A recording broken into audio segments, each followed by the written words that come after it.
Copyrights in music differ from copyrights in literary and dramatic works in several ways. Perhaps the most important is that there are two different kinds of copyrights that involve music. The more traditional of the two are copyrights in musical compositions. As you can see, Section 102A refers to these as copyrights in musical works, including any accompanying words. These have been around for a very long time. The second type, which was added to the federal copyright statute only in 1972, consists of copyrights in sound recordings. As I mentioned earlier, in most countries, legal rights to sound recordings are known as neighboring rights. In the United States, however, they're referred to as copyrights. The legal rights associated with these two types of copyrights and the complex business models that capitalize on those rights are perhaps best seen by tracing the life history of a typical piece of popular music. I'm going to tell this hypothetical story using a slide. As you'll soon see, the narrative is complicated. Don't be discouraged if not all features of the story are clear right now. We'll return to it several times during this lecture series. Imagine that I'm a pretty good composer, but not much of a musician. I compose a song. It has a memorable melody and some conventional sentimental lyrics. I write it down on some sheet music, so I satisfy the fixation requirement. I thereby, as you know, acquire a copyright in my composition. I could, if I wanted, retain ownership of my copyright. But, as a typical composer, I lack the business skills or time necessary to exploit it effectively. So instead, as is now customary in the United States, I assign all of my rights to a music publisher. There are tens of thousands of these in this country. From this point forward in the story, the publisher will retain the copyright in the composition. In other words, the publisher will not assign it further. Rather, the publisher will make money for itself and for me by issuing licenses to a variety of other organizations. In other words, permissions to engage in activities that otherwise would violate copyright. The most important of these licenses consist of the right to make so-called mechanical copies of the composition. Typically, such a mechanical license will be issued to a record company which is interested in making and selling sound recordings of my composition. The independent rights of the musician who actually makes that recording we'll discuss in a minute. Back to the narrative. The publisher could in principle enter into such a license with the record company on its own, but it's customary in the United States to use the services of an intermediary, namely the Harry Fox Agency. If the CD and other products embodying the recording of my song is commercially successful, the music publisher, who as we saw now holds the copyright in it, will begin to exploit other licensing opportunities. For example, the publisher will likely issue a reproduction license to one of the 4 major sheet music printers in the United States, which will then print and sell sheet music, which in turn will be purchased by amateur guitarists who want to learn how to play my song. If the song is sufficiently popular and evocative that a movie studio wants to include it in the soundtrack of a movie, then the music publisher and the studio will negotiate a so-called synchronization or sync license. If there's demand for my music in other countries, the publisher will likely issue a so-called sub-publishing license to a similar publisher in one or more other countries.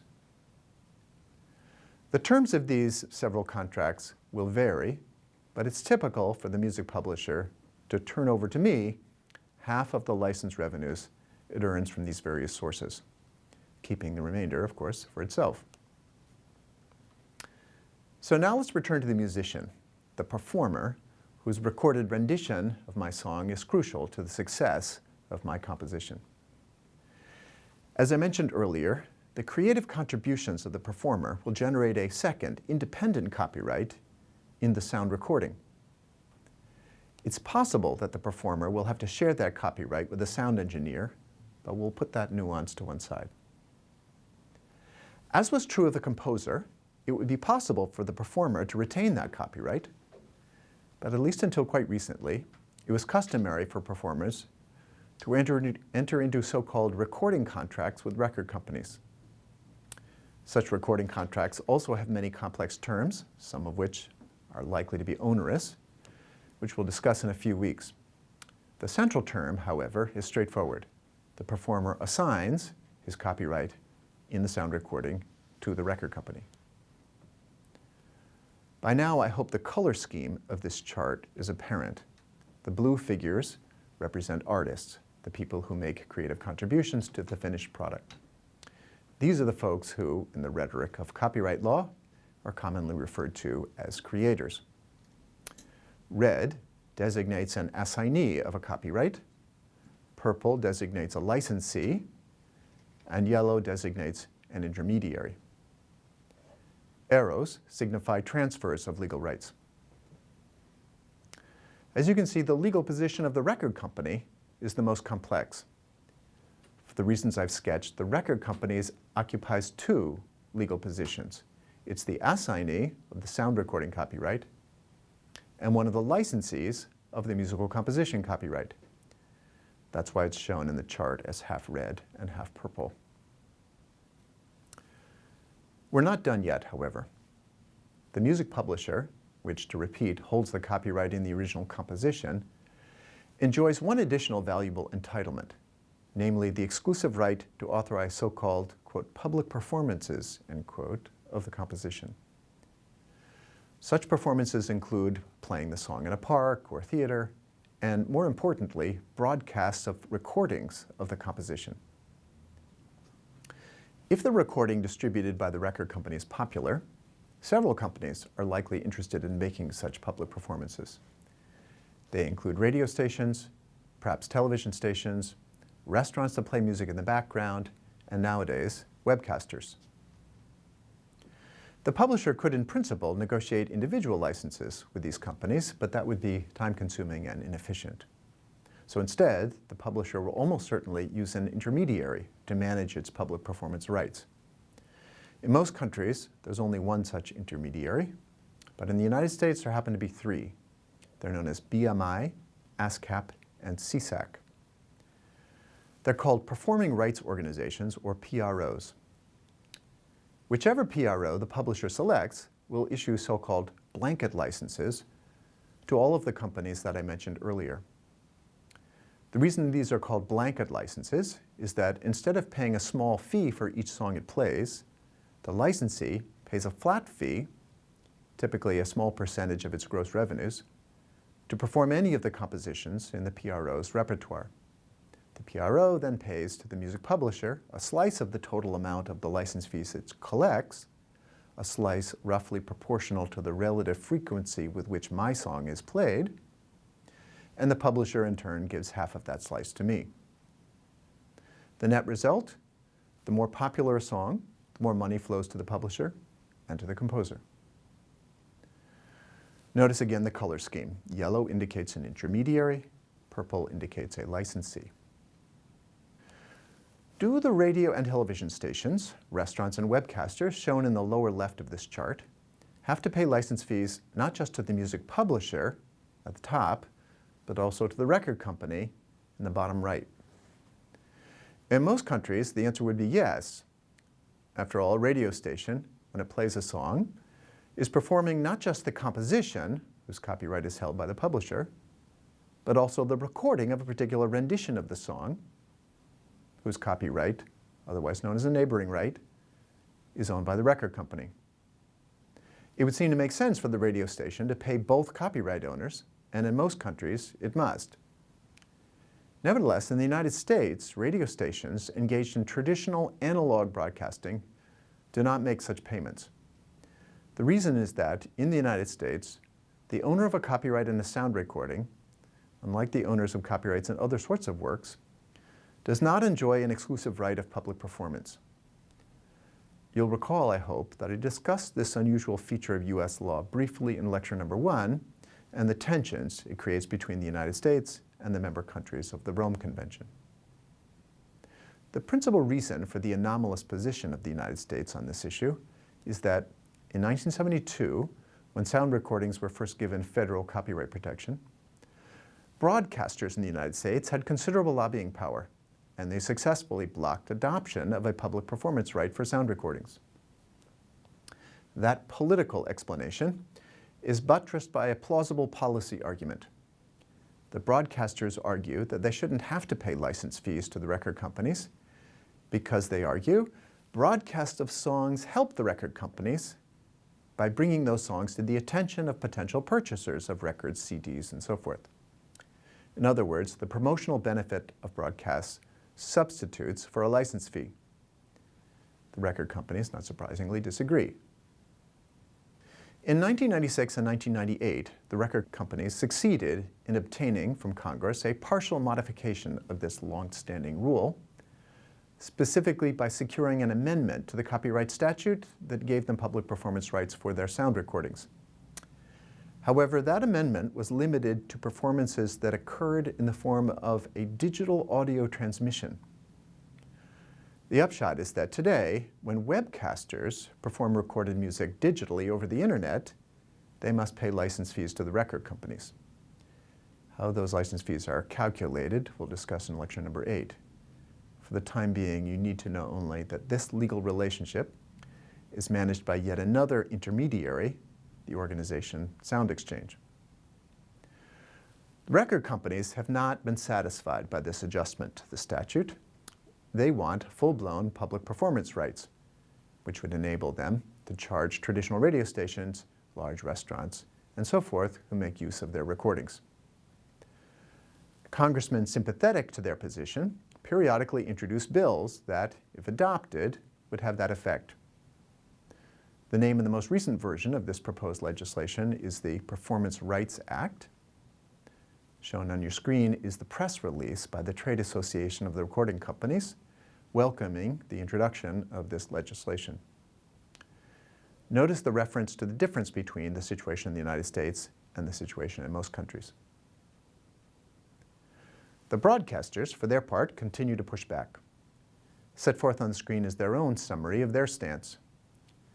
Notice that they continue to emphasize the, quote, free promotion that they're providing the record companies, and notice also their strategic characterization of the proposed legislation as a tax. Finally, you'll see that they too have a group of sympathetic congressmen. For better or worse, this is a reasonably good illustration of the way in which lobbying over copyright typically works. For more details concerning the still ongoing negotiation over this particular issue, follow the link shown on the left-hand side of these two slides. So that, in brief, is the pattern of legal rights in the U.S. recorded music industry. The arrows, as I've indicated, show transfers of legal entitlements. For the most part, money flows between organizations through the channels cut by the legal rights, with one exception. For a long time, record companies have paid radio stations significant amounts of money, known informally as payola, to induce them to play the record company's recordings over the airwaves, lending credence to the broadcaster's contention that radio play serves as an effective form of advertising. At its peak, roughly $100 million a year flowed through this channel. Legal impediments to such payments have been slowly increasing for decades, and enforcement of those legal impediments has also been increasing. For a while, record companies evaded these tightening rules by using third-party intermediaries, known confusingly as indies, to make their payments, but this loophole is also shrinking. Today, much less money is flowing through this channel than was true 40 or even 10 years ago, but the river has not dried up completely. One final dimension of this legal and financial system merits emphasis.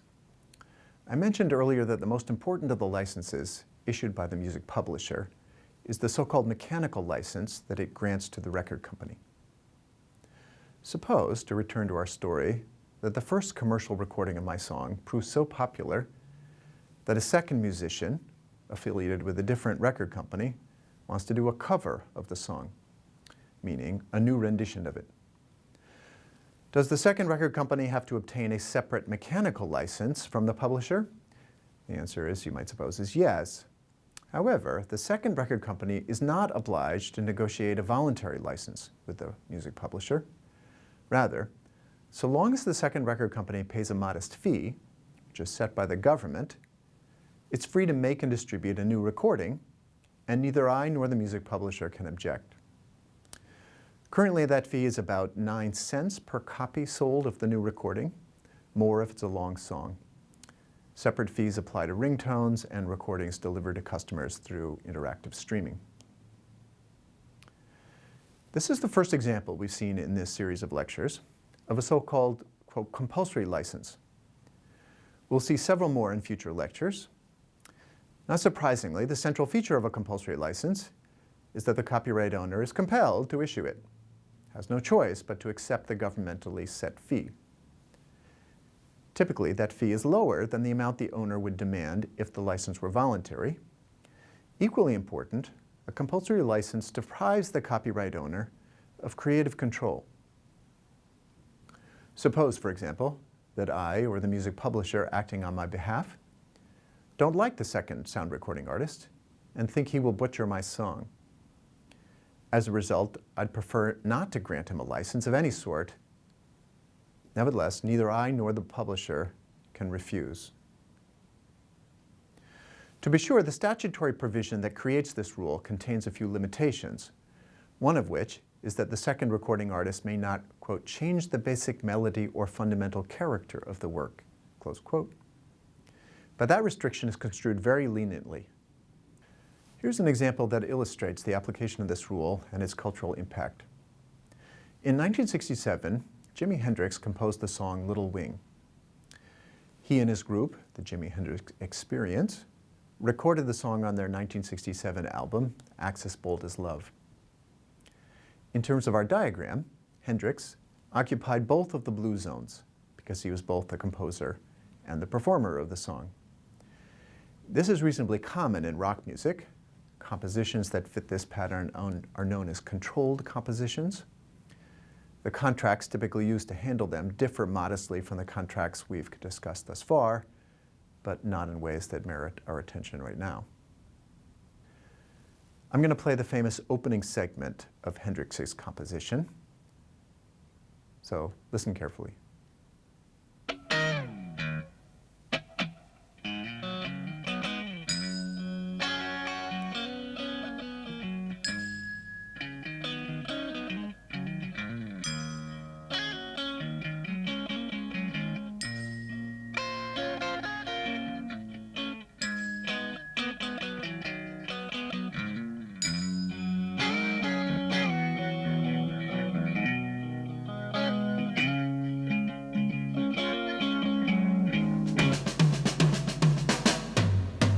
She's walking through the clouds with a circus mind that's running wild. This song has inspired generations of musicians. A few of the many commercially distributed covers are shown on the slide on your screen. Some of these covers could fairly be described as faithful adaptations that preserved the essential character of Hendrix's original. An example might be the version by Santana and Joe Cocker. Here it is. Well, she's walking through the clouds with a circus mind that's running around. Hendrix himself might also have been pleased by the extraordinary instrumental recording of the song by Stevie Ray Vaughan, one of the few guitarists better than Hendrix himself. So if you don't know the recording, pay close attention, because this is one of the best guitar solos of all time.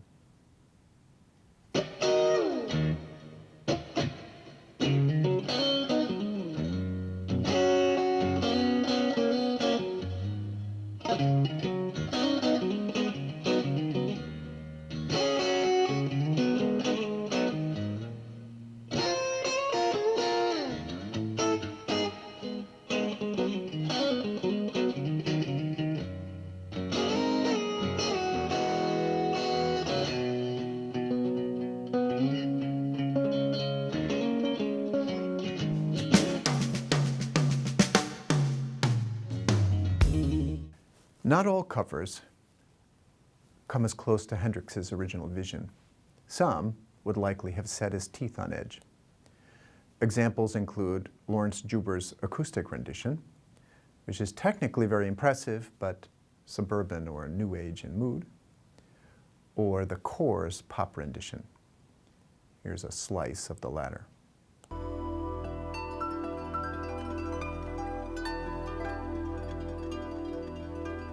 Now she's walking through the clouds with a circus mind that's running wild.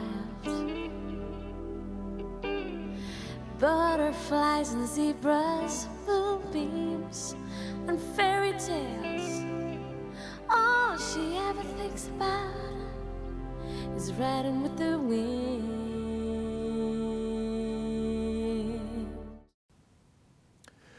I hope you'll recall from the last lecture our discussion of the powerful bond that many artists feel with their creations. That bond, you'll remember, prompted the sculptor Michael Snow to object when ribbons were hung on the necks of his geese, and underlay Gary Larson's plea to his fans not to use his cartoons in their websites.